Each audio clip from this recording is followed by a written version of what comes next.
Praise the lord. అందరికీ వందనాలు. మీరు చాలా ఓపికగా కూర్చున్నారు. మీ అందరికీ వందనాలు. నేను చాలా క్లుప్తంగా ముగిస్తాను, ఎందుకంటే ఈ 6వ మాట చాలా చిన్న మాట. ఏంటి 6వ మాట? యేసు ఆ చెరక పుచ్చుకొని సమాప్తమైనదని చెప్పి తల వంచి ఆత్మను అప్పగించాను. సమాప్తమైనది చిన్న మాట. ఇది 6వ మాట. ఏమి సమాప్తమైంది? యేసయ్య సిలువలో పలికినటువంటి 7 మాటల్లో ఈ 6వ మాట సమాప్తమైంది. అక్కడ ఉన్నటువంటి వారందరికీ అర్థం కావట్లేదు, ఏంటి నా సమాప్తమైంది అన్నాడు అని. మరి అక్కడ ఉన్నటువంటి పరిస్థితులు ఏంటంటే, యెరూషలేములో ఈ యొక్క యూదులందరూ రోమా ప్రభుత్వం యొక్క పరిపాలనలో ఉన్నారు. అందరూ భయంగానే బతుకుతున్నారు. ఎవరికి స్వేచ్ఛ అనేది లేదు. ఇస్రాయేల్ యొక్క రాజు ఏమో పరిపాలించట్లా, రోమా పరిపాలన. వీళ్ళందరూ భయంతో ఉన్నారు. సామాజికమైనటువంటి పరిస్థితులు, రాజకీయ పరిస్థితులు వీరికేం అనుకూలంగా లేవు. కానీ యేసుక్రీస్తు ప్రభువారు వచ్చిన తర్వాత వారిలో ఒక ధైర్యం వచ్చింది. మనకంటూ ఒక నాయకుడు వచ్చాడు, మనల్ని నడిపించేటువంటి ఒక కాపరి వచ్చాడు. యేసయ్య యొక్క అడుగుజాడల్లో నడుస్తూ వారు ఊపిరి పీల్చుకున్నారు.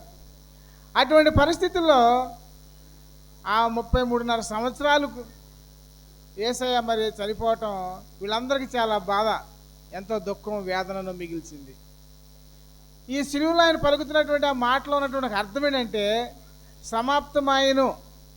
ఏంటి సమాప్తం అంటే, ఆ రోజుల్లో ఇక రోమా ఆ యొక్క ప్రభుత్వం వారు సుంకం కట్టించుకునేవాళ్ళు, ట్యాక్స్ వేసేవాళ్ళు అనమాట. పన్ను. ఈ పన్ను చెల్లించాలి. ఆ పన్ను కట్టించుకోవడానికి ఒక రసీదు పుస్తకం ఉండేదన్నమాట. ఆ రసీదు పుస్తకంలో నువ్వు కట్టావా, పలానా ఆయన పేరు రాసుకొని, వాడు కట్టాడో కట్టలేదో దాని మీద రాసుకునేవాళ్ళు. ఒక 3 పదాలు అక్కడ ఉపయోగించినట్టుగా మనం చూస్తాం. ఒకటేంటంటే, గ్రీక్ వాళ్ళు టెటలస్తాయ్ అంటారు. ఏమంటారు గ్రీక్ పదం? టెటలస్తాయ్. ఇదే సమాప్తం అనేటువంటిది హీబ్రూ వర్డ్ నిష్లాం అంటారు. నిష్లాం. తర్వాత అరామిక్ లాంగ్వేజ్, అంటే యేసుక్రీస్తు ప్రభు వారు మాట్లాడినటువంటి భాష అరామిక్ లాంగ్వేజ్. ఆ రోజుల్లో ఎక్కువగా గ్రీకు, అరామిక్ ప్రాచుర్యంలో ఉండేవి. యేసుక్రీస్తు ప్రభు వారు అరామిక్ భాష మాట్లాడారు. ఈయన సిలువలో సమాప్తమాయను అనేటువంటి మాట షలామ్ టా అన్నాడు అనమాట. సిలువలో ఎలాంటిది ఏమన్నాడైనా? షలామ్ టా అంటే సమాప్తమైను. ఇక్కడ దాన్ని ఆత్మీయంగా మనం తీసుకున్నట్లయితే, వాడు చెల్లించవలసినటువంటి పన్ను టెటలస్టాయ్ వీడు కట్టేశాడు. Completed, no pending, completed.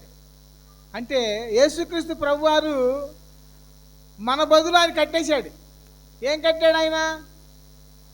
వెల చెల్లించాడు ఆయన. మన యొక్క పాపాలకి మనం సిలువ వేయబడాలి. మనం చేసినటువంటి తప్పులకి, దోషాలకి ఆ శిక్ష మనకు పడాలి. యేసయ్య ఏం చేశాడంటే వెల చెల్లించాడు. అందుకని దీన్ని పేతురు ఏమంటాడు తెలుసా? పేతురు రాసిన మొదటి పత్రిక 1:18 ఏమంటాడు ఆయన? మీరు వెండి బంగారముల చేత విమోచింపబడలేదు కానీ, చదవండి,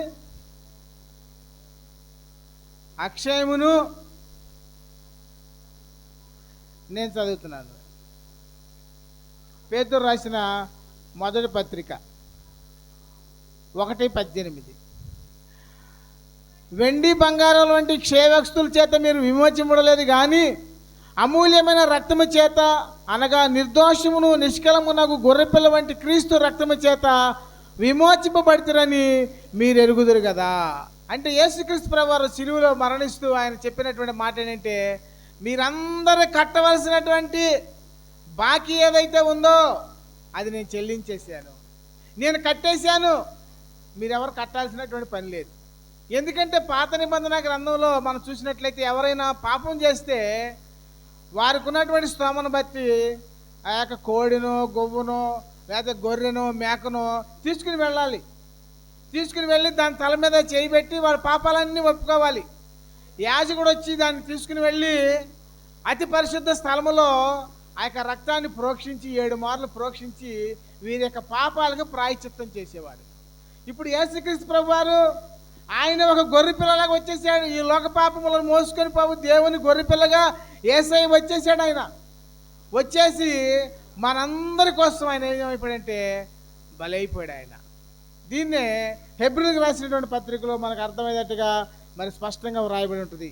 హెబ్రీయులకు రాసినటువంటి పత్రిక 9వ అధ్యాయం 26 నుంచి మనం చూసినట్లయితే, అట్లైన ఎడల జగత్తు పునాది వేయబడినది మొదలుకొని ఆయన అనేక పర్యాయములు శ్రమపడవలసి వచ్చును. అయితే ఆయన యుగముల సమాప్తి యందు తన్ని తానే బలిగా అర్పించుకుంటే వలన పాప నివారణ చేయుటకై ఒక్కసారి ప్రత్యక్షపడెను. ఒక్కసారే. ఇదే కొంచెం పైకి చదివితే మీకు అర్థమవుతుంది. 25. అంతేకాదు ప్రధాన యాజకుడు ప్రతి సంవత్సరము తనది కాని రక్తం తీసుకొని పరిశుద్ధ స్థలంలోనికి ప్రవేశించినట్లు ఆయన అనేక పర్యాయములు తను తాను అర్పించుకొంటకు ప్రవేశింపడలేదు.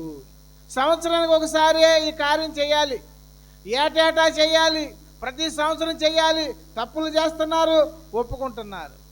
మరలా ఇంకో సంవత్సరం వస్తుంది, తప్పు చేస్తున్నారు, ఒప్పుకుంటున్నారు. ఇదే పని అయిపోతుంది. అయితే యేసుక్రీస్తు ప్రభువారు ఇదంతా లేకుండా ఒకేసారి మనందరి కోసం ఆయన శిలువలో ఆయన మరణించాడు. మరణించి అప్పుడు ప్రధాన యాజకుడు వచ్చి బయటకు వచ్చి ఏమనేవాడంటే, మీ పని ముగించబడింది, ఆ యొక్క గొర్రెను వధించాం, మీ పాపాలన్నీ ప్రాయశ్చిత్తార్థంగా పరిహరించబడిని అని ప్రధాన యాజకుడు అతి పరిశుద్ధ స్థలం నుంచి బయటకు వచ్చి ఆ కుటుంబానికి చెప్పేవాడు. ఏమని చెప్పేవాడంటే, షలాంతా అనేవాడు అనమాట. మీ పని ముగించబడింది, మీరు వెళ్ళిపోండి, మీ యొక్క పాపాలన్నిటి ప్రాయశ్చిత్తం అయిపోయింది. యేసుక్రీస్తు ప్రభువారు కూడా మనందరి కోసం శిలువలో ఆయన చేసినటువంటి ఆ త్యాగము, ఆ బలియాగము, ఆ రక్షణ కార్యం ఏంటంటే, మన పాపాలన్నీ ఆయన వెల చెల్లించేశాడు. మన పాపాల కోసం ఆయనే స్వరక్తాన్ని చిందించాడు. మన పని ముగించేశాడు, మనం వెళ్ళిపోవచ్చు అన్నాడు అనమాట. కాబట్టి ఇక్కడ మనం గమనించవలసింది ఏంటంటే, మనకు వెల చెల్లించాడు, మన పని ముగించాడు. ఏంటా పని? ఆయన పరలోకాన్ని విడిచిపెట్టి ఈ భూమి మీదకి వచ్చింది దేనికంటే, రక్షణ కార్యాన్ని సమాప్తి చేయటం కోసమే. ఎంతోమంది రాజులు వచ్చారు, ప్రవక్తలు వచ్చారు, న్యాయాధిపతులు వచ్చారు, మత పెద్దలు, శాస్త్రులు, పరిసయ్యులు, వీరందరి వల్ల కాని పని యేసుక్రీస్తు ప్రభువారి వల్ల సమాప్తం అయిపోయింది. దేవా, నువ్వు ఏదైతే పని నాకు ఇచ్చావో ఆ పని నేనేం చేశాను? సమాప్తం చేసేసాను. ఈ సర్వ మానవాళికి రక్షణ కార్యం సమాప్తం చేయబడింది. మరి ఆ యొక్క దేవాలయపు తెర ఏమైపోయింది? చిరిగిపోయింది. పైనుంచి కిందికి చిరిగిపోయింది. అంటే ఆవరణము, పరిశుద్ధ స్థలము, అతి పరిశుద్ధ స్థలము, ఆ తెర చిరిగిపోయింది. మరి ఇప్పుడు నేరుగా దేవుని యొక్క సన్నిధిలోకి వెళ్ళేటువంటి అవకాశాన్ని యేసుక్రీస్తు ప్రభువారు మనకి కల్పించారు. మనం యాజకుడి దగ్గరికి వెళ్ళి, అయ్యా మా పాపాలకు ప్రాయశ్చిత్తం చెయ్యని అడగాల్సిన అవసరం లేదు. సిలువ వద్దకు వచ్చేసి డైరెక్ట్గా యేసు వద్దకు వచ్చి నీ పాపాలు నువ్వు ఒప్పుకోవచ్చు. అందుకే దీన్నే యోహాను రాసిన మొదటి పత్రిక 1:9 అంటాడు, మన పాపములను మనం ఒప్పుకొని ఎడల ఆయన నమ్మదగిన వాడును గనక మన పాపాలన్నిటిని ఆయన క్షమించి ఆ సమస్త దుర్నీతి నుంచి మనల్ని ఏం చేస్తాడు ఆయన. కాబట్టి మనం యేసయ్య దగ్గరికి నేరుగా రావచ్చు. మనకు ఎవరు మధ్యవర్తి లేరు. యేసుక్రీస్తు ప్రభు దగ్గరికి మనం వచ్చేయచ్చు, ఆ సిలువ దగ్గరికి వచ్చేయచ్చు. కాబట్టి ఈ యొక్క రక్షణ కార్యము ఎవరి వల్ల కానిది. ఆయన ఆ పని ముగించేశాడు, ఆయన సమాప్తం చేశాడు. ఇప్పుడు మనం చేయవలసిన పని ఏంటంటే, ఆ సిలువ చెంతకు రావటమే. ఆ సిలువ దగ్గరకు వచ్చి నువ్వేదైతే చెప్పుకోవాలనుకుంటావో, నువ్వేదైతే ఒప్పుకోవాలనుకుంటావో ఆ యేసయ్య దగ్గరికి వచ్చినప్పుడు మనందరి కోసం ఆయన సజీవ యాగముగా బలియాగముగా ఆయన తన యొక్క రక్తానంతా చిందించేశాడు ఆయన. మరి ది ఫ్యాషన్ ఆఫ్ క్రైస్ట్ అనేటువంటి ఒక సినిమాను మెల్ గిబ్సన్ అనేటువంటి ఒక ఆయన తీశాడు.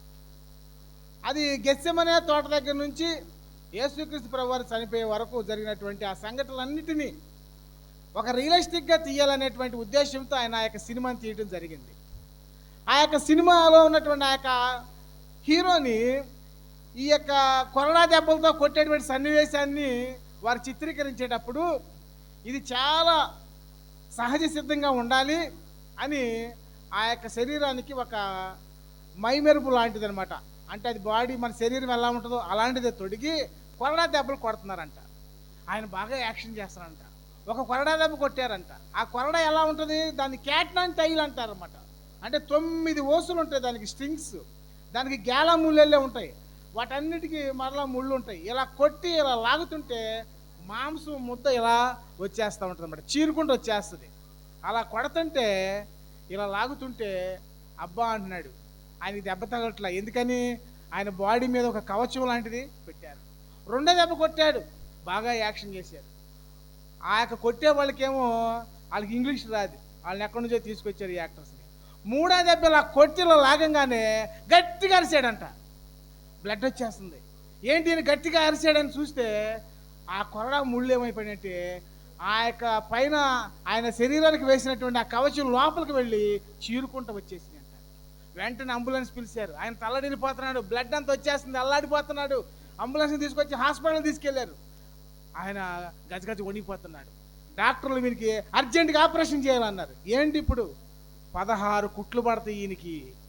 వాళ్ళు సర్జరీ చేసి తేల్చిందంటే 16 కుట్లు. అప్పుడు ఆ హీరో అంటున్నాడంట, అయ్యా ఒక్క దెబ్బకే నేను ఇట్లా అల్లాడిపోయాను, ఆ యేసుక్రీస్తు ప్రభుని 39 కొరడా దెబ్బలు కొట్టారంట, ఆయన ఎలా భరించాడు? అది రియల్గా, ఇది నేను యాక్షన్, ఒక్క దెబ్బకే నేను తట్టుకోలేకపోయాను. చూసారా, యేసుక్రీస్తు ప్రభు వారు మన కోసం ఎన్ని శ్రమలు పడ్డాడు. కొరడా దెబ్బలు ఆయనకి, తలకు ముళ్ళ కిరీటం, కాళ్ళకి చేతులకి మేకులు కొట్టారు. ఇదంతా ఎవరి కోసం అంటే మన పాపాల కోసం. సిలువలో ఎవరున్నారు? యేసుక్రీస్తు ప్రభు ఉన్నారు. కానీ రియల్గా ఎవరు ఉండాలంటే మనం ఉండాలి. మనం చేసిన తప్పుకి మనం ఉండాలి. మనకు ప్రతిగా మన స్థానంలో యేసయ్య నిలబడ్డాడు. సిలువను చూడంగానే మనకి ఏం గుర్తు రావాలంటే, దేవా ఆ స్థానంలో నేను ఉండాలి ప్రభువా. ఎందుకంటే నీ కుడి పక్కన ఒక దొంగ, నీ ఎడం పక్కన ఒక దొంగ ఉన్నాడు. ఇంకొక దొంగ నేను నిలబడాలి ఆ స్థానంలో. కానీ నువ్వు నిలబడ్డావు నా కోసం, నువ్వు చనిపోయావు నా కోసం. కాబట్టి ఈ యొక్క బలియాగం, ఈ రక్షణ కార్యం నువ్వు చేసినందుకు నీకు కృతజ్ఞతాస్తుతులు చెల్లిస్తున్నాను ప్రభు అని ఆయన స్తుతిస్తూ ఆరాధిస్తూ, ఈ గుడ్ ఫ్రైడే రోజున ఒక గుడ్ న్యూస్ ఏంటంటే, మనకి సిలువ చెంతకు మనం నేరుగా వచ్చి యేసయ్య దగ్గరికి వచ్చి మనం ఒప్పుకున్నట్లయితే, మన పాపాలు విడిచిపెట్టినట్లయితే, ఆ రక్తముతో మనల్ని కడిగి మనం శుద్ధీకరించి ఆయన బిడ్డలుగా, ఆయన సొత్తుగా, రాజులైన యాజక సమూహంగా చేస్తాడు. అటువంటి కృప ఆ యేసయ్య మనకు అనుగ్రహించును గాక. ఆమేన్. చిన్న ప్రార్థన చేసుకుందాం. పరిశుద్ధుడా, ప్రేమమేడా, మీకు వందనాలు, స్తుతులు, స్తోత్రాలు నాయనా. సిలువలో మీరు మా కోసం మరణించినందుకై, మీరు చేసిన త్యాగముకై, బలియాగముకై, ఇదిగో ప్రభా ఎవరు చేయలేనటువంటి గొప్ప కార్యం చేసి సమాప్తమైన అన్నారు ప్రభా. నాయనా ప్రభా, నేరుగా మీ యొద్దకు వచ్చి నాయన మా యొక్క పాపాలను ఒప్పుకునేటువంటి ఆ కృపను, ధన్యతను మాకు ఇచ్చారు. పరలోకపు రాజ్యాన్ని మాకు ఇచ్చారు. పరలోకపు రాజ్యం వారసులుగా చేసినందుకు మేము స్తుతిస్తూ మహింపరుస్తూ యేసు నామములో అడిగి పెట్టుకుంటున్నాము తండ్రి. ఆమేన్.